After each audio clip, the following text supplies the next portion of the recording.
મમુડી શું કરસ? ભૂતળો ખાવ છું. કોને કોને ભૂતળો ખાવો છે? ખાવો ઈ વૈયા વાલો કોને કોને ભાવે? એ ભૂતડો મૂક ને જમવાનું હું બનાવું ઈ કે. દાળ ફ્રાય જીરા રાઈસ ને પનીરનું શાક. આટલું બધું? હા તો હાલો બનાવવા. હાલો હાલો. હેલો ગાઈસ, તો મમુડીને ખાવી છે દાળ ફ્રાય, જીરા રાઈસ ને પનીરનું શાક. તો જો દાળ ફ્રાયમાં છે ને 4 દાળ લેવાની: તુર દાળ, મગની દાળ, છડી દાળ ને આખી દાળ છે મૈસૂરની. મસૂર દાળ. હા, મસૂર દાળ. તો આ 4 દાળ લેવાની ને તુરની દાળ થોડીક વધારે લેવાની ને આ ત્રણેય હરખી જ લેવાની.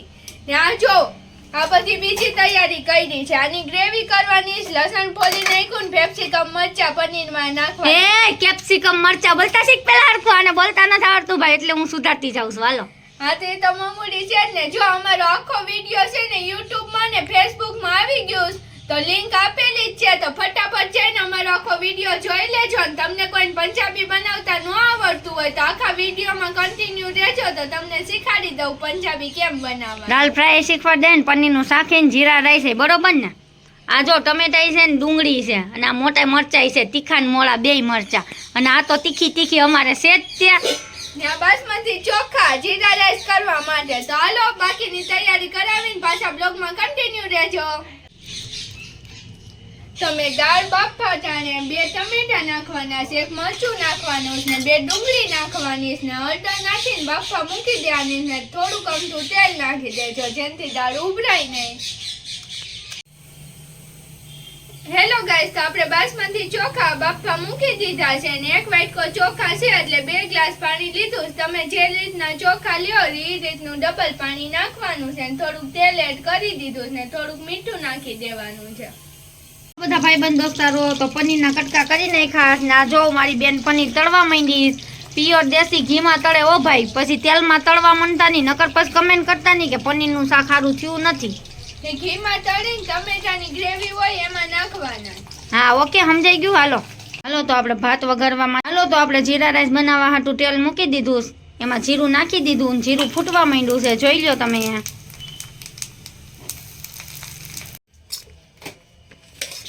હાલો, તો આપણા જીરા રાઈસ બનીને હવે તૈયાર થઈ ગયા છે. તો દાળની તૈયારી કરી દઈએ. હાલો હવે.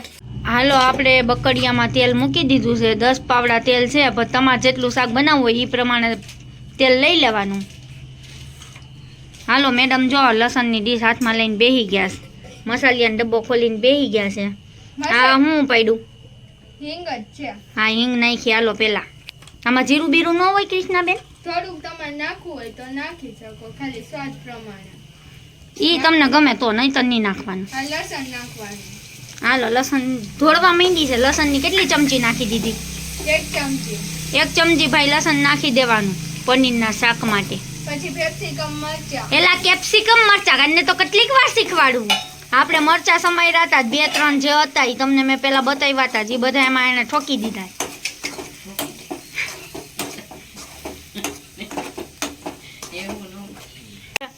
હાલો, હવે તો આ વાટકો ભરેલી ડુંગળીની ગ્રેવી છે, એનો વારો આવી ગયો.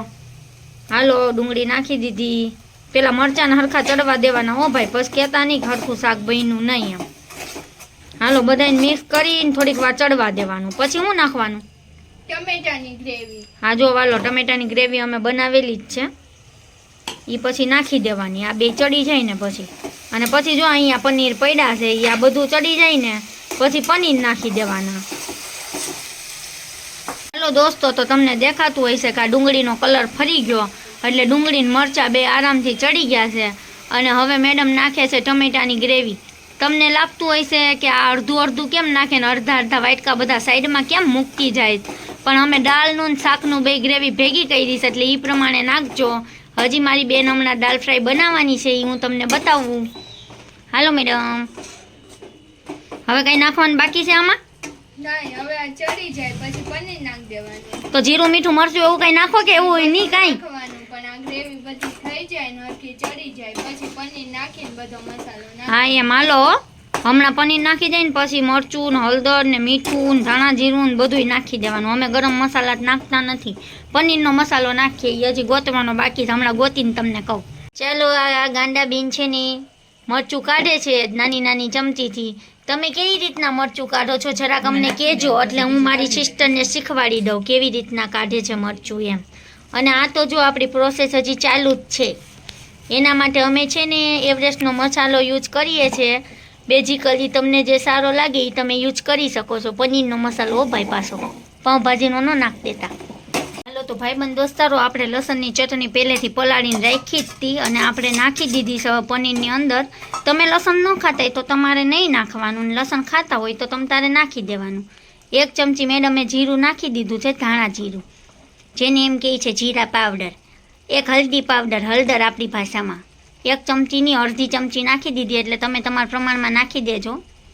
આ મીઠું નાખી દીધું છે સ્વાદ પ્રમાણે. અમારામાં તો બધા અમારા ઘરમાં બહુ મીઠાના શોખીન છે, એટલે અમે ખારું જ ખાઈએ. તમે એ પ્રમાણે નાખજો.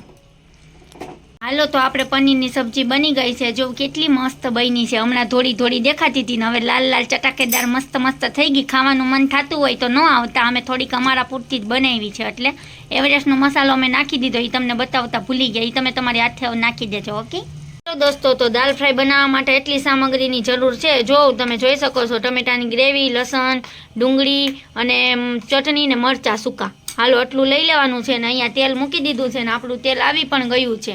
એકચ્યુઅલીમાં અમારા ઘરમાં તો એક જ વાસણ છે, એટલે અમે એકમાં જ તે બધો વઘાર મારી દઈએ છીએ. તમારા ઘરમાં જેટલા વાસણ હોય 10-12માં વઘાર મારી શકો છો. ચલો જીરું નાખી દીધું. હવે સીધી હળદર.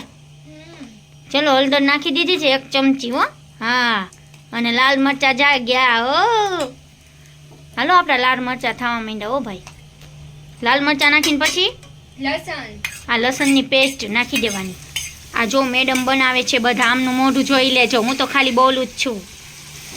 આ મેડમની રેસીપી છે. જો તમારે શીખવું હોય ને તો મેડમને કમેન્ટ કરી દેજો, એટલે તમને શીખવાડી દેશે. એકચ્યુઅલી રેસીપી આપી દેશે, ઘરે આવીને તો નહીં શીખવાડી શકે, કારણ કે મેડમ બીજી છે બહુ, એના ક્લાસ ચાલે છે ઓલરેડી.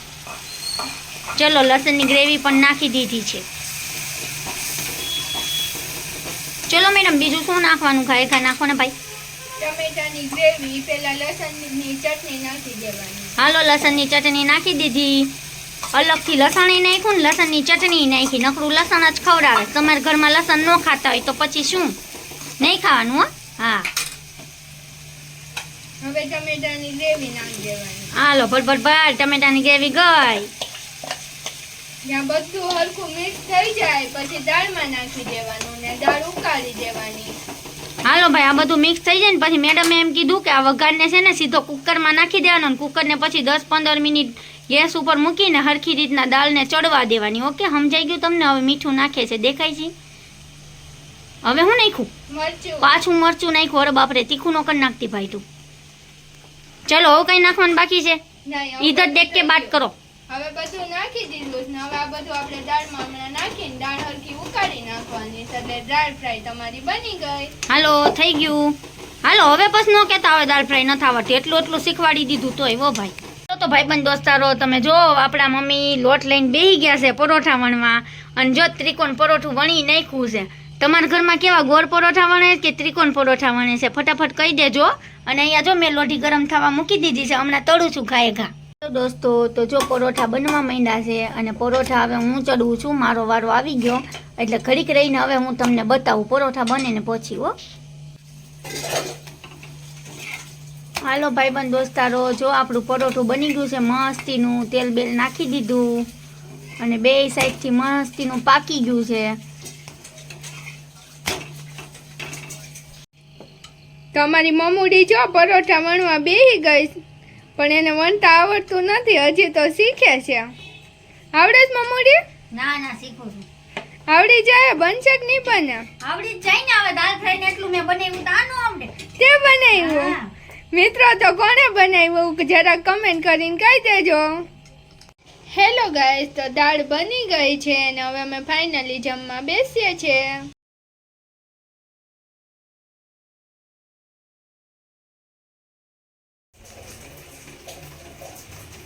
હા જો હવે મમ્મુડીએ જો જમવાનું બધું થાળી ભરીને લઈ લીધું. તો મમ્મુડી, કેવું બન્યું પંજાબી? એક નંબર બન્યું, એક નંબર. આ બધાને દેખાડી તો દે. હા, દાળમાં સુગંધ એક નંબર આવે. હાલો છે ને ખાવું એવી આવો, પછી કહેતા નહીં કે કીધું નહોતું. હા તો જો અમારે જમવાનું બની ગયું ને સ્વાદમાં સારું બન્યું છે. ને મમ્મુડી બેસી ગઈ. આ ખાટા અથાણા હારે ખાવાના દાળ ભાત. હાલો ફોટો પાડી લે.